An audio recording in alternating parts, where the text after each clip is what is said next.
जो इतना इतना तक गड्ढा खना हुआ था ना, तो आज उस राज्य में सड़कें अच्छी हो गई, बिजली अच्छी हो गई, हॉस्पिटल्स अच्छे हो गए, स्कूल्स बन गए, सब सारी बहालियां हो रही हैं, सारी व्यवस्थाएं चल रही हैं। तो धीरे धीरे अब जो समय आ रहा है वो जन कल्याण का ही समय आ रहा है। कुछ भी बक देना है, कुछ भी बोल देना है, एकदम अपुष्ट बात, तर्कहीन बात है ना भाई। अब हमको ले आइए, हम 50 लाख मजदूर का पलायन रोक देंगे, नेतरहाट विद्यालय बनवा देंगे। तो इस तरह की बात जो जितने लोग करते हैं, कोई कहता है इतना लाख नौकरी दे देंगे। अरे भैया, जिसको करना है उस बिहार को नीतीश कुमार जी ने निकाल के शून्य से शिखर तक लाए हैं, जिनमें 60 वर्ष से ऊपर महिला और पुरुष हैं। जो पेंशन 400 से 1100 किया गया, तो 1000 रुपया और ऐड हो गया ना उस परिवार में, ठीक है, हो गया ना। तो जो 1100 था वो 1500 पहुंच गया ना। कि राज्य के खजाने पे सबसे पहला हक आपदा पीड़ितों का है, उसके बाद हक गरीबों का है।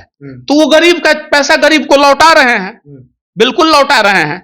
अगर आगे और ये पहले से भी गांवों में किसानों को बहुत कम दर पे बिजली दी जा रही थी।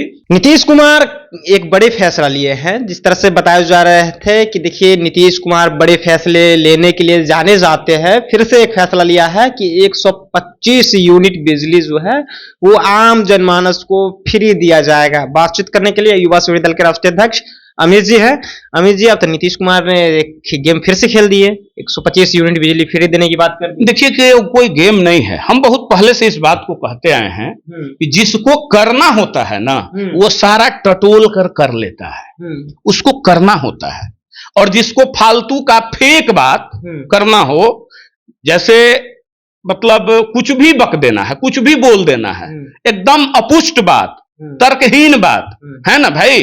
अब हमको ले आइए, हम 50 लाख मजदूर का पलायन रोक देंगे, नेतरहाट विद्यालय बनवा देंगे। तो इस तरह की बात जो जितने लोग करते हैं, कोई कहता है इतना लाख नौकरी दे देंगे। अरे भैया, जिसको करना है उस बिहार को नीतीश कुमार जी ने निकाल के शून्य से शिखर तक लाए हैं, आगे और भी करना है। अब 125 यूनिट का दूरगामी परिणाम समझ लें। 125 यूनिट को आप बिजली मात्र से मत देखिए कि बिजली में मिला है।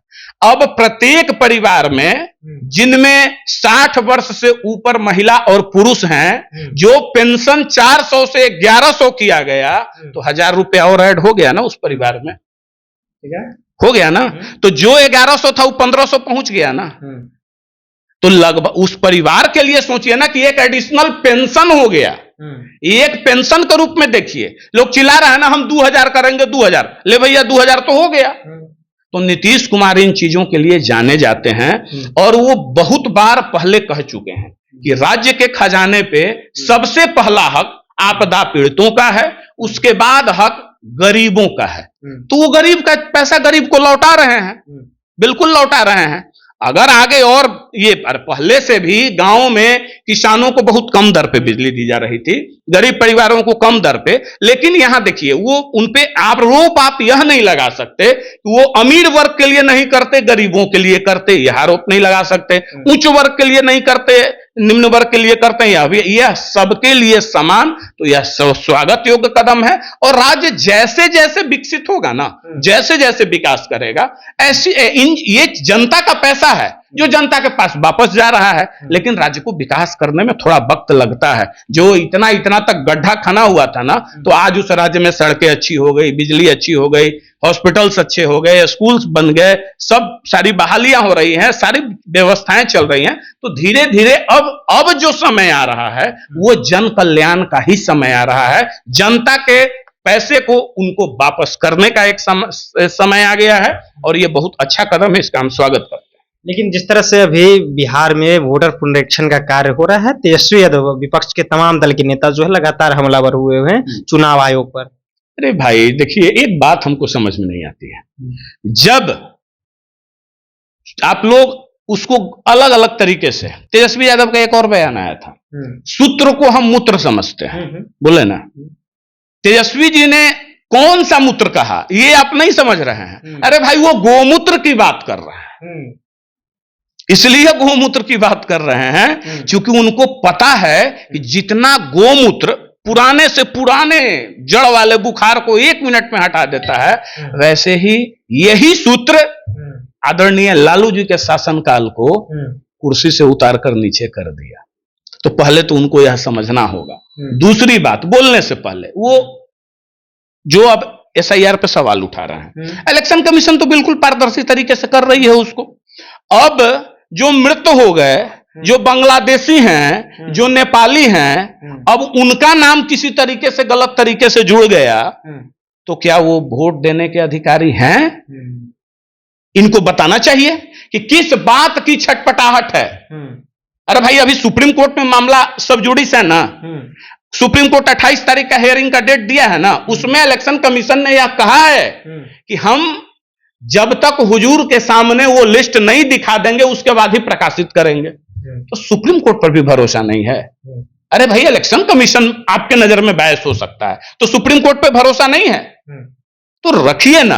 और कहां वो मैक्सिमम तो पहुंच गया, 88-89% तो आज पहुंच चुका है, लोग जमा कर चुके हैं। अब जो 2 जगह वोटर हैं तो उनका नाम नहीं कटेगा।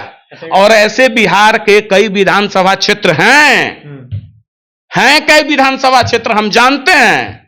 हम फतुहा विधानसभा, जो मेरा विधानसभा है, हम वहां के कई वोटरों को जानते हैं जिनका नाम 2 जगह था। गंगा टप के इस तरफ आके वोट भी दे देते थे और उस तरफ भी जाते थे।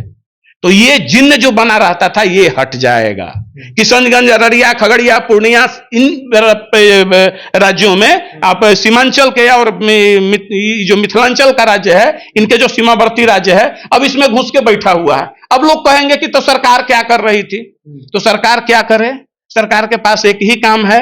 अब मेरे साथ कोई व्यक्ति आ रहा है, हम उसको अपने घर में पनाह दिए हुए हैं, तो पुलिस को क्या डाउट? वो तो जान रहा है कि ये अमित सिंह हैं, इनके कोई रिलेटिव्स होंगे, अब बाद में उनका आप आधार कार्ड, वोटर कार्ड बनवा दीजिए।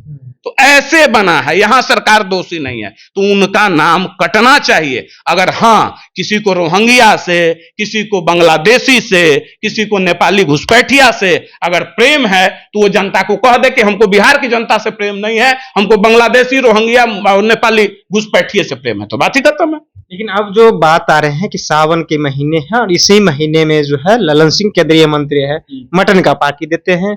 लेकिन जब तेजस्वी यादव मटन और चिकन खाते हैं, लालू प्रसाद खाते हैं, तो सभी लोग जो है वो कहते हैं कि सावन में ये लोग अति कर दिए। देखिए, एक बात बता दें, ललन सिंह जी ने कोई पार्टी नहीं दिया है। आप लोग जानिए, नहीं जान रहे हैं तो जानिए, यही खबर चल रहा है ललन सिंह जी ने पार्टी दे दिया, ललन सिंह जी ने दे दिया। अरे भाई, ललन सिंह जी वहां लखीसराय के दौरे पे गए थे, डिप्टी CM साहब भी उसमें थे। बीजेपी के जो डिप्टी CM साहब हैं, नंबर 2 विजय सिन्हा जी, वो भी गए थे। तो सब लोग वहां थे। ललन सिंह जी पार्टी दे दिए? ललन सिंह जी ने पार्टी नहीं दिया था, वहां के एक क्षेत्रीय कार्यकर्ता ने पार्टी दे दिया और लोगों के कहने पे दे दिया। ललन सिंह जी कहने गए कि तुम सावन में बकरा काटो, खिलाओ, खान पान पर किसका प्रतिबंध है? अगर मान ले कि अगर कोई ऐसा होता कि बहुत बड़ा अपराध, घोर अपराध हो गया, आप दे दिए। देखिए, सनातन के दृष्टि से यह अपराध है, कोई नहीं खाएगा, लेकिन अब भाई वहां लोग खाए तब खाने वाले जाने। लेकिन ललन सिंह जी ने कोई पार्टी नहीं दिया और कोई खाते हैं, तेजस्वी यादव खाएं, मुकेश सहनी खाएं, जो भी खाएं, तो उनकी अपनी इच्छा खाएं, क्या दिक्कत है? चलिए, उनकी अपनी इच्छा वो खाए, लेकिन ललन सिंह जो है वो पार्टी नहीं दिए थे। वहां के आम कार्यकर्ता, आम लोगों के कहने पर जो है वो दिए। देखिए, खान पान से नहीं जोड़ना चाहिए। देखिए, तमाम तरह की बातें कर रहे थे अभी सिंह। फिलहाल अभी क्या है, अपनी प्रतिक्रिया कमेंट बॉक्स में रखिएगा। आप देख रहे थे जनता एक्शन। बहुत बहुत धन्यवाद।